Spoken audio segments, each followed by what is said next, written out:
Les larmes et la douleur de l'épouse du sous-préfet de Idabato, enlevée depuis presque un mois, sont désormais accompagnées des voix indignées des hommes politiques.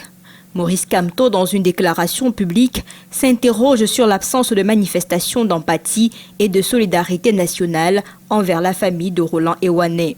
Le président du mouvement pour la renaissance du Cameroun déplore le silence des autorités camerounaises et condamne vivement les déclarations du gouverneur de la région du Sud-Ouest dans cette affaire. Nous parlons ici d'un sous-préfet, c'est-à-dire le représentant du chef de l'État dans une région.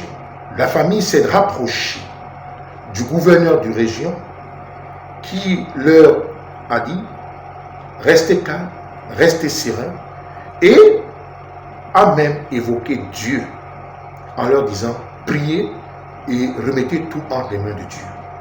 Ce qui signifie qu'aucune démarche sérieuse n'a été entreprise. Maître Akeremouna, quant à lui, lance un vibrant appel à la compassion et à l'humanité pour obtenir la libération de Roland Ewane Ekwe, officier de district de Idabato.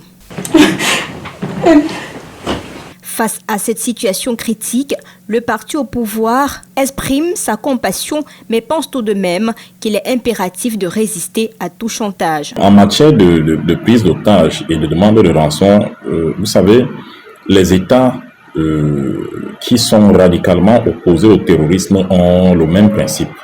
Et quel est ce principe? C'est que on ne donne pas des éléments à la partie adverse. On ne peut pas donner la possibilité aux terroristes d'avoir des armes avec lesquelles ils reviendront combattre la République. Parce que tout ce qu'ils demandent comme rançon, tout ce qu'ils demandent comme matériel, on parle des groupes électrogènes et autres, c'est en réalité pour leur permettre de continuer à multiplier ces actes d'enlèvement. Donc, d'un point de vue principiel, on ne peut pas céder à ce genre de demande, aussi douloureux, aussi difficile que cela puisse paraître en pareille circonstance. Le temps presse et chaque minute compte désormais.